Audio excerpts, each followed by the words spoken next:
Our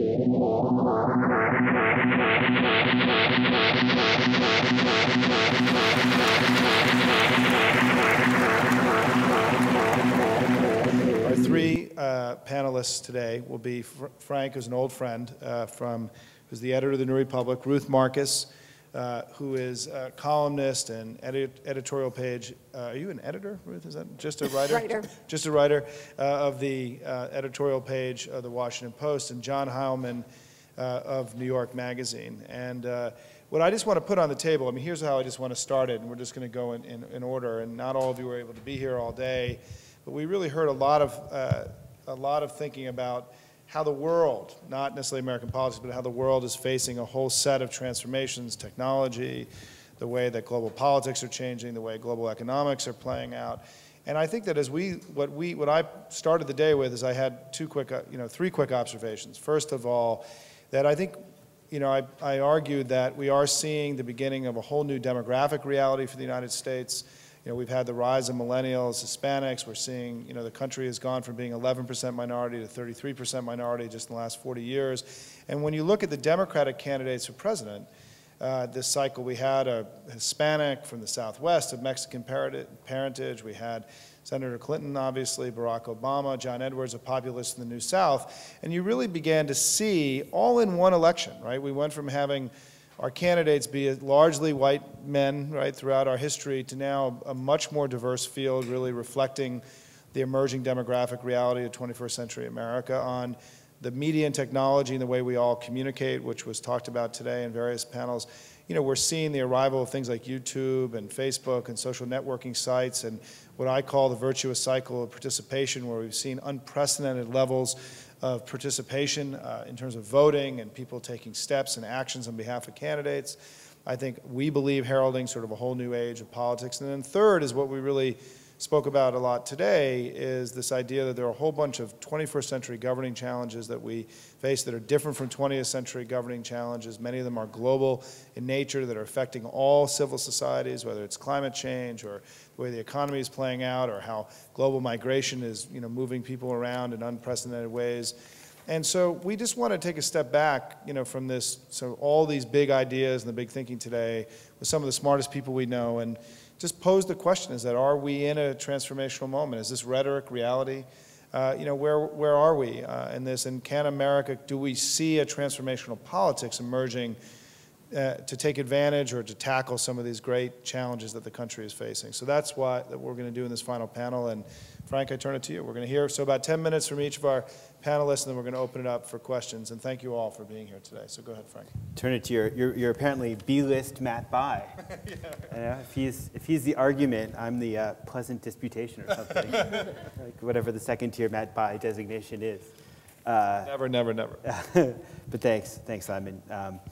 When you talk about the politics of transformation, I guess to a certain extent you're talking about the ideas about realignments and the building of a democratic majority. And this is something, I have a colleague at the New Republic, John Judas, who wrote a book in right after the 2000 election about the emerging democratic majority. And it was a very persuasive book, very well received, but very ill-timed.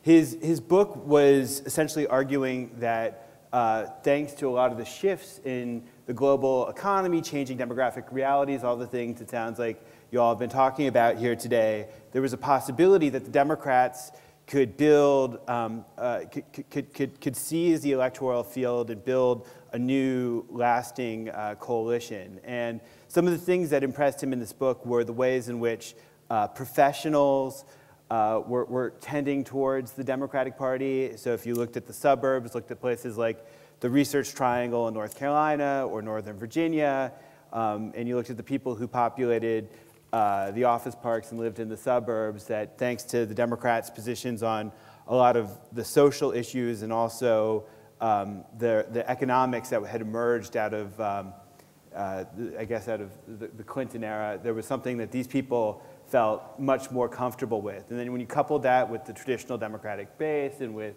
Latinos, you had something that looked like a fierce political force. But then, of course, September 11th happened soon after his book was published, and sales tanked, and the prospect of a Democratic majority seemed to fade into the think tanks, because the Republicans had found that they had this bounce that came out of September 11th, and George W. Bush and Karl Rove had this security issue, which seemed like it itself might be the basis for some kind of Republican majority lasting into the future. So this Judas idea about the emerging Democratic majority, it was something that didn't look all that good until the midterm election of 2006, when there was, the security issue seemed to have lost its power thanks to the Iraq War turning south, and all these trends that Judas and his co-author Ruth Scher had identified a couple years earlier were looking pretty good again. Which brings us to this current election and Barack Obama, who I think is probably the subtext for a lot of this discussion about transformation, since he is the candidate who presents himself as the candidate of change and transformation. And he's an interesting, I think, development in that he is the first candidate to try to take this idea of a new Democratic majority, a new theory of how Democrats can win elections, and to put it to some kind of test. And he does talk about being explicitly a transformational figure. Now, I think that when you hear somebody talk in such grandiose terms and with such ambiguous words, it's hard to imagine how a lot of this could come to fruition and if it's actually significant. But here's my understanding of what Obama means when he talks about expanding the pie of the Democratic Party and causing some sort of realignment, and also transforming politics. I think, for starters, he talks about this idea of, the part about winning elections is the most obvious part. He talks about how he's, by going around the traditional Democratic establishment and machine, he's been forced by necessity to go to new pools of voters, to go to younger voters. I know Simon likes to talk about the millennials and their role in politics. And also to go to some of these groups of professionals who have been tending towards the Democratic Party, but might not have identified with the party to this point.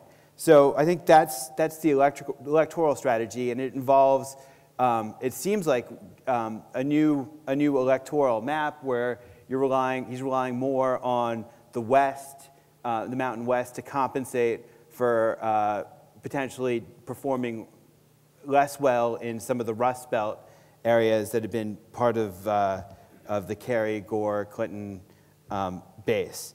And then there's a question about what does that mean when you govern? And this is the part where I've had my biggest problem with Obama, because he talks about getting rid of special interests and working around the lobbyist and governing in some sort of new and different way. But it's hard to know exactly what it means. And a lot of it is based upon kind of airy-fairy rhetoric. But what I think he means is that he wants to keep this base that he's mobilizing kind of activated, and to use them as kind of a force on the outside. He's got these millions of people who are giving money for the first time, people who potentially call their congressmen, to act as a force on the outside with him kind of rhetorically inspiring them from the inside. And this is something that's not so different from what the Netroots talked about for a long time, even though Barack Obama doesn't have such a wonderful relationship or hasn't necessarily situated himself or self-identified with the Netroots himself. But it's very similar, I think, to what they've been talking about for the last couple years. And if you contrast this to Hillary Clinton, I think Hillary Clinton's critique is that this is essentially empty rhetoric, that I understand how American politics operates, because I've lived through the 1990s and I know the forces that you're talking about transforming, and having a bunch of people on the outside connected through the internet responding to big speeches isn't going to cut it when you're battling the Drudge, Fox, noise machine, and the lobbyists who are in Washington.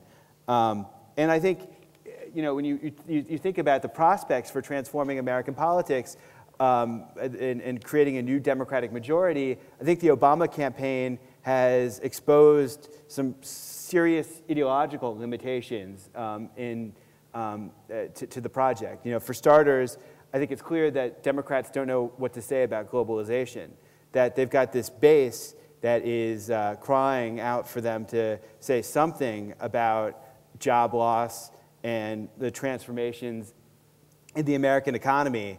But Democrats aren't going to go to the immigrant bashing that they haven't embraced the immigrant bashing that the Republicans have embraced as an answer to these anxieties. And so they've been forced to fall back on a lot of the old hobby horses, primarily talking about trade.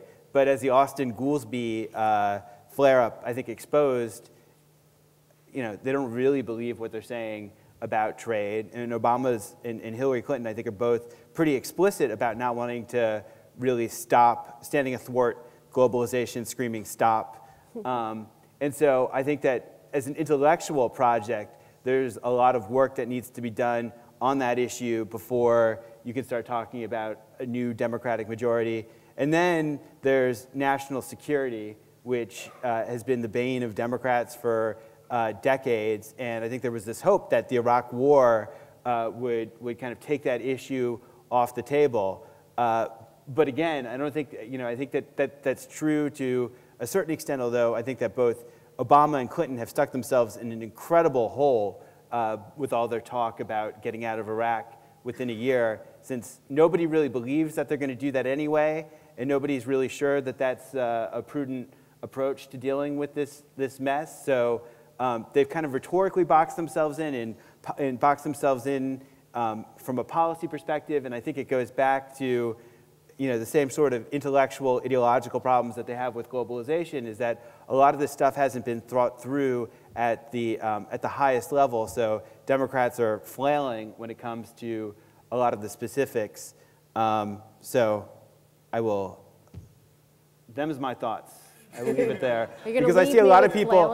I see a lot of people falling asleep. So I will. I recognize my own limitations as well as the limitations of the emerging Democratic majority. So what you're saying, Frank, is that there may be some challenges. I'm sorry, is this working again? It's on? Okay. There may be some challenges that Barack or Hillary will have in delivering the change that they are promising. Right. Well, there's not just the question of implementing the change that they're promising, but I think it's making the political case for change is also a problem until they figure out exactly how they're going to be able to not just deal with but sell themselves when it comes to these massive issues. Ruth, what do you think? I think I'm going to make Frank look like the optimist in the bunch. I'm here in my role, I told this to Simon earlier, as the journalistic skunk at the New Democratic Garden Party, and I was glad that you pointed out to me this morning that there was a question mark at the end of the question. This is a transformational moment. So I'm going to nitpick on and focus this afternoon on the question mark part, because I tend to be a little bit of a cynic, and I tend to be a little bit of a questioner of things. And so I have a real question, not about whether this is a moment that calls for a good deal of transformation, but whether we have constructed a system or could reconstruct a system that's really capable of delivering the transformational change that we need, and enough transformational change that we need in enough areas. Now, I have to confess that I'm an editorial writer, so I could actually argue the other side of this question if I needed to. And on my most or more optimistic days, I do see some glimmers of hope. We had a fascinating meeting at the Post the other day with Senator Wyden and Senator Bennett, who have come together on a very interesting, very revolutionary, very pie-in-the-sky healthcare plan. And I have to admit, when Senator Wyden was in talking about it about a year and a half ago, I was sort of rolling my eyes at him in a reasonably polite way and thinking, you know, this is just ridiculous, this is crazy, and it's never going to happen. And then we started to think and talk about how much you want to really encourage people, especially public servants who are, especially elected officials who are in for the short haul, how much you want to really incentivize that kind of big picture thinking. And he has kept plugging away at it. He's the Energizer Bunny of healthcare. He's gotten this conservative senator from Utah. They've assembled a coalition of 6 senators on, 6 Democratic senators, 6 Republican senators. You've got Lieberman in that bunch, but I'm counting him as a Democrat for these purposes, who have signed on to this, you know, absolutely revolutionary, not perfect, but totally has elements worth discussing healthcare plan. And so when they left the office, I was feeling pretty good about transformational change. I'll give you one little glimpse of how hard it might be. So I write this, not quite glowing, but quite complimentary column about the work that they're doing and the amazing coalition that they've assembled. And I get some of the people they've got on board on the Republican side are people like Chuck Grassley, who's obviously the chairman of the Finance Committee, and Senator Gregg, who's the chairman of the Budget Committee. So I write this column, come into the office. In my email basket is a note from Senator Grassley's press secretary. Senator Grassley's co-sponsoring this just because he wants to move the healthcare discussion forward. It doesn't mean he believes in it, and we may be sending a letter. so you know, this is a fight of inches, and it does sort of touch into my more cynical nature. Before I get to the cynical part, I'm also often struck when I go to conferences of policy folks how much agreement there is on some really basic policy points on a number of different issues. And I guess I believe that part of my discussion is based on the theory that a real transformational event has to be one that, on any subject, has to be one that in this country is going to be able to bridge the partisan divide and is going to entail the kind of hard choices that can only be made if you can get Democrats and Republicans to join hands and sort of jump together across the whatever gap you're trying to bridge. And so, but I'm very struck when I talk to folks about healthcare, about the amazing agreement when they're behind closed doors, about the need to do something about the incoherence and irrationality of the tax code on employer-sponsored healthcare. I'm struck when you talk to Democratic and Republican-leaning economists about global warming, how much they all understand that the most efficient and most elegant solution would be a carbon tax. And so I'm struck by the fact that if you just locked 10 smart Democrats and 10 smart Republicans in a room and said, we're really tired of talking about Social Security, just get it done, you would come up within, I would say, 2.5 hours, and you'd have time for like a coffee break, about how you could solve the Social Security problem. We could stop talking about it, get on to the things that are much, much harder to solve. But I'm also struck by the fact that most of those conversations are not occurring in public, and they're certainly not occurring in public out of the mouths of elected officials or candidates for public office. And I guess I would put the presidential campaign as possibly Exhibit A in that,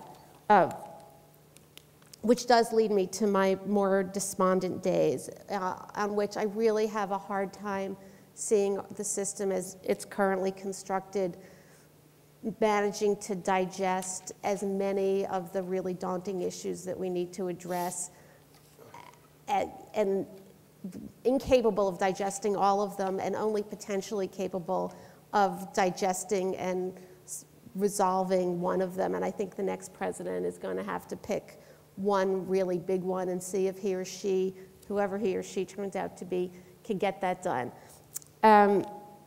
What makes it so hard?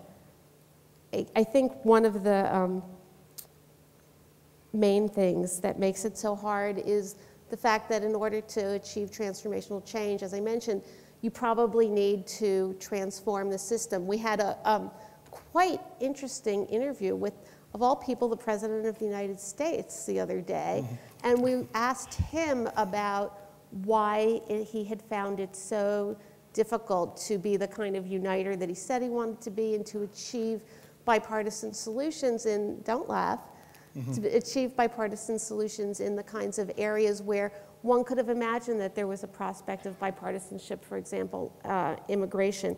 And he mentioned the lack of competitiveness among congressional districts. Now, it's fair to laugh and say, he's got a heck of a nerve, to use a Bush phrase, talking about competitiveness among congressional districts when it was his guys who organized the redrawing of the Texas congressional districting so that we could have even less competitive districts.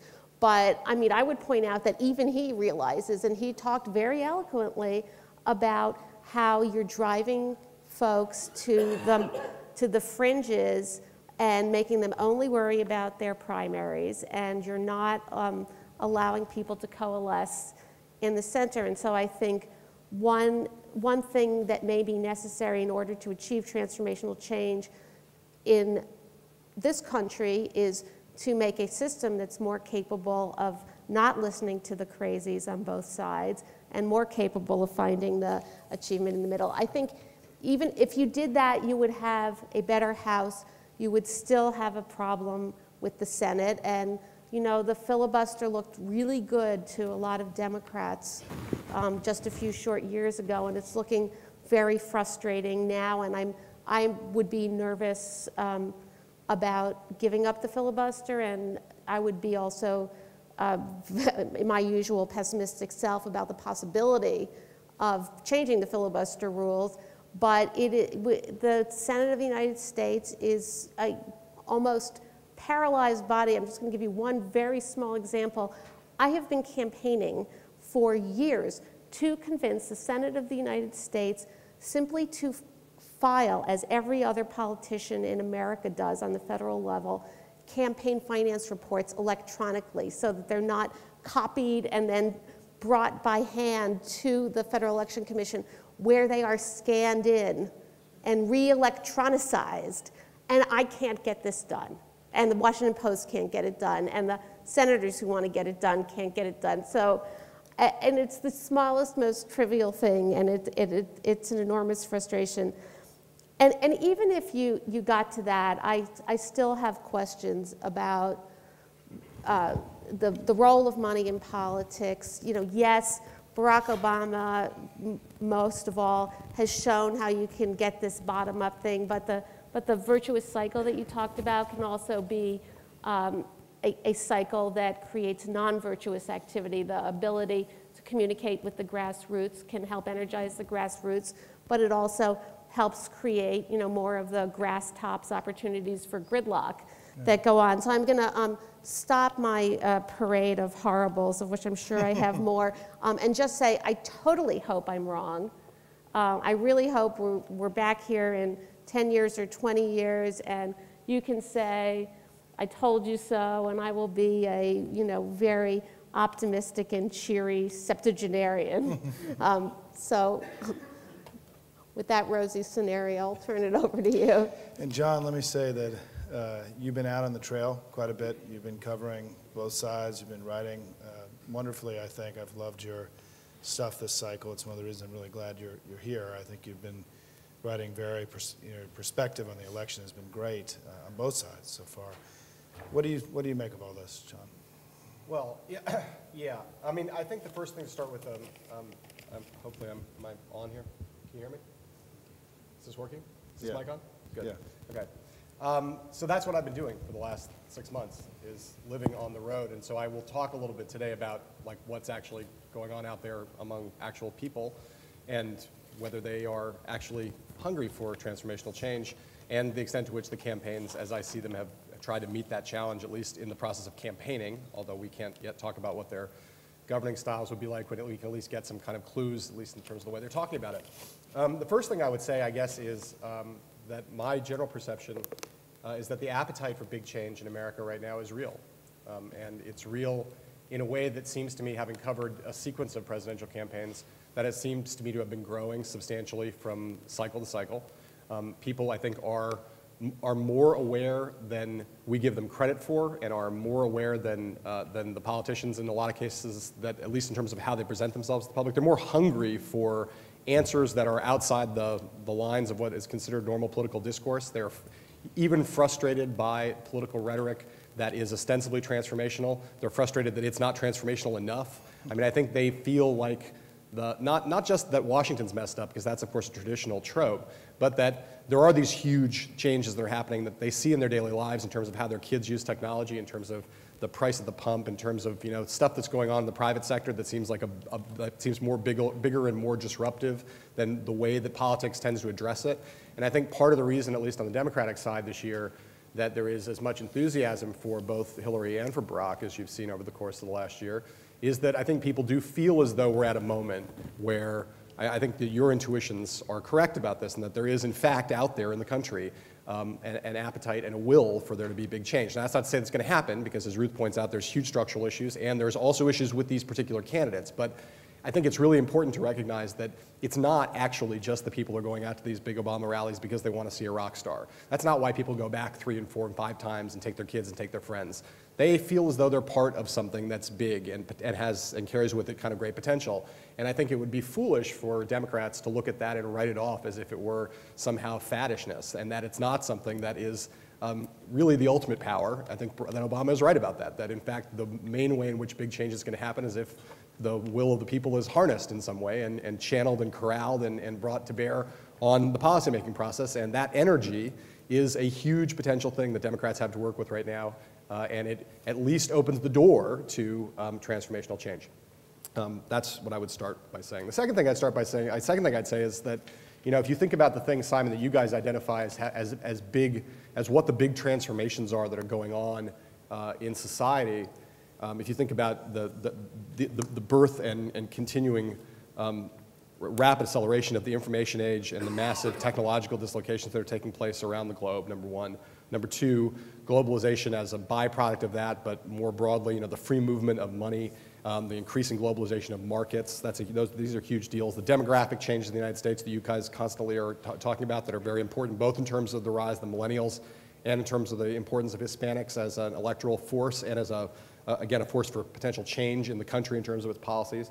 And of course, climate change, right? These are all big things that are happening. So on one side, you have voters who kind of see that these big changes are occurring. On the other side, you have actual big changes occurring. It seems like the moment should be, in fact, ripe for some kind of change. And I think to some extent, on both sides of the Democratic race at least, and even to some extent on the Republican side, there's an awareness that these two things are true. And you see, as an example, without talking for a second about Obama, because he's the obvious one to talk about, but if you see the way that Hillary Clinton has campaigned in this cycle in terms of reaching out to the Hispanic vote, has been in fact visionary, I think. And she and her campaign have done a remarkable job in terms of trying to capitalize on that political opportunity. They have reached out in a way I think probably no presidential campaign has ever done before in a primary setting, and probably even in a general setting right now. They're working the Hispanics very hard, and I think are doing that, and that could conceivably be a big factor for them if she ends up getting the nomination and eventually becomes the president. On the Obama side, in terms of the demographics, I mean, clearly they get the power of the millennial generation. And the way in which that campaign has been organized, I mean, we've seen it in terms of the fundraising most obviously, but there is beyond the Howard Dean-like qualities of that campaign in terms of its use of the internet to activate the fundraising base and to bring a lot of new donors into the process, there is, I think, a deeper kind of understanding, also kind of inherited from the Dean campaign, about the power of building a movement from the bottom up and how the various pieces of technology can be used in order to make that happen. And that this is a campaign that I think has without kind of beating your head over it in the way that the Dean campaign sometimes did, a campaign that understands what it means that we live in a socially networked country, and that things like Facebook and things like MySpace are in fact the way in which everybody under the age of 25 now communicates primarily. The television is not the way they communicate primarily, and I think at a deep level the Obama campaign gets that and has built an entire campaign around that understanding in a way that's That's very powerful, and it raises interesting questions as to how you transfer that into a governing style. But at least in terms of how it's running this campaign, I think Joe Trippi is right. I think this is the Clinton campaign. I think is the last top-down campaign on the Democratic side, and I think the Obama campaign is an avatar of the way that all Democratic campaigns will be run in the future, and that has a lot of interesting and potentially powerful implications for what happens afterwards. I think I have been struck by, given all of that, I've been struck by how on the questions of substance, on how weak both the Democratic candidates have been in terms of, again, these kind of big transformational questions. I mean, I think it is again, given that there's a hunger for big change, there are big changes going on that are exogenous to the process, and that you have these campaigns that recognize a lot of this and have in various ways kind of touched on it and capitalized on these changes. It's interesting to me and depressing, to chime in with Ruth a little bit, that, for instance, that neither one of these candidates has anything like an overarching economic narrative that sounds as convincing and of the moment as Bill Clinton's did in 1992. Simon and I have talked about this a lot, but there still is not a Democratic narrative, to my ears, that sounds as much in tune with the scale of change that's happening as Clinton's did 16 years ago. And we hear neither Obama nor Hillary speaking of and trying to put into context those changes for Democratic voters. And so we end up on these narrow gauge arguments around things like NAFTA and around these much smaller bore arguments that are not placed inside of a broader context of big change. I think it's interesting to me that neither one of these candidates has really seized the mantle of being the green candidate. I mean, I think it seemed obvious to me that before this campaign started that someone would pick up the Tom Friedman mantle and run as the candidate of green innovation. And that although both these candidates have spoken to questions around green issues, neither one of them has really carrying that ball forward and has really become that candidate to the extent that you might expect. I think what Frank said before about globalization is part of this thing about economics, and I think it's true also. I don't think either candidate has a really coherent, all-consuming response, a big change narrative around what we're going to do about globalization and its various effects, economic and cultural and social, that clearly have a lot of people in the party in some state of dismay. And I think it's most acute, and I want to end by talking about Obama, as you guys both have, because I think he is the candidate that people are focused on in terms of transformational politics. And I think it's most acute in his case. It is interesting because I think that he has taken a very conscious decision. There are people around him who are very, very serious, very earnest policy wonks, probably like a lot of people in this room, who for the last year, had been frustrated that there was not more bold, policy-oriented innovation coming out of that campaign. And his response to those people inside was always, "You are going to be frustrated with me. That is not what I'm going to do. I'm going to do this other thing. I'm going to talk about process." And he wouldn't put it quite that way, but what he wanted to say was that before there can be substantive boldness, there has to be a change in how Washington works. And I think Ruth is entirely right when she raises the question of, his theory is premised on the notion that that bipartisanship at a new kind of level can take place in Washington, and that he personally can bring that about. And I think there are huge structural issues around the way in which districting, the way in which gerrymandering has happened over the last 20 years in this country, that make it very much an open question as to whether, no matter how much we want there to be more bipartisanship, and no matter how many great bipartisan ideas there are, and how much our leadership pushes us in that direction, whether, in fact, that can be brought about in any kind of a short time frame because of the way in which all conservatives have been pushed into some districts and all liberals have been pushed into the others. I think that his answer to that question must be something like, this David Axelrod comment about, how Hillary is the old school, she's the one who tells you the things she's going to do for you. And he's the one who says, these are the things we're going to do together.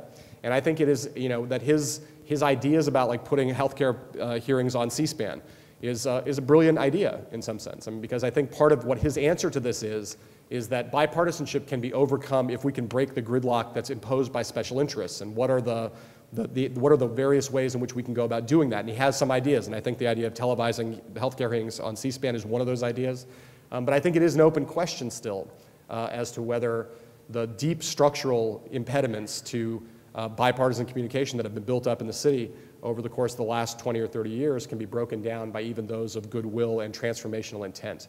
And so, I leave on that kind of ambiguous note. I don't know the answer to that question, and I guess we'll see in 9 months if he becomes the president. But I, for one, would think that there is still a much larger appetite than has so far been sated on the Democratic side for ideas that match the structural level of innovation that these campaigns have brought to bear. I think that there's still a greater hunger for ideas that take people further out into the realm of the kind of stuff you've been talking about here today, earlier in the day. One of the things Pete Leiden and I have been having, let's just say, a spirited debate over the last 18 months about whether we're 1901, whether we're 1912, whether we're 1932. Like, if the great change that FDR brought about had 40 years of antecedents, right, that in terms of states passing the minimum wage and things that were all tested out and tried as the new politics of their day was born, there is a real open question, particularly because we've had some speakers today talk about sort of the incredible time urgency around climate change, for example, or the fact that we've now had this unprecedented economic event where we've had increased productivity, high GDP growth, and wages either being stagnant or going down, which is an unprecedented economic event in the history of the United States, right? Where we're starting to see things that are happening that could be potentially start to rip apart the social fabric of our country, right? Not just external threats that are things that we scare, we're being reminded of all the time by George Bush. But I think the interesting question that I just want to put out to the audience and all of us is, where the thing we have been grappling with a lot, and we wrote this article in Mother Jones magazine called The 50-Year Strategy, which looked at all of this. I think it's, whether we're in 1901 or 1912 or 1932 is going to make a big difference, meaning that are we further along where the next president is going to be able to take concrete, serious action upon these opportunities, these challenges that we face, or are they going to be a failed president like Woodrow Wilson who was unable to capitalize on the moment and to sort of really move these things forward? And certainly, I think there is this growing, as you point out, and all the polling backs this up, there is this growing sense in the American people that they're ready.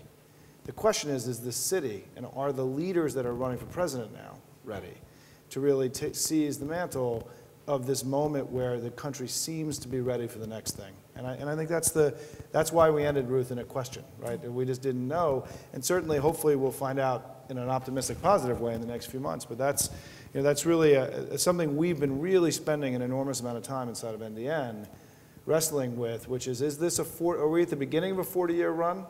Are we in the middle of it, right? Or are we at the end where there's going to be transformative presidency on the scale of an FDR? And I think these are the big questions that we're all wrestling with.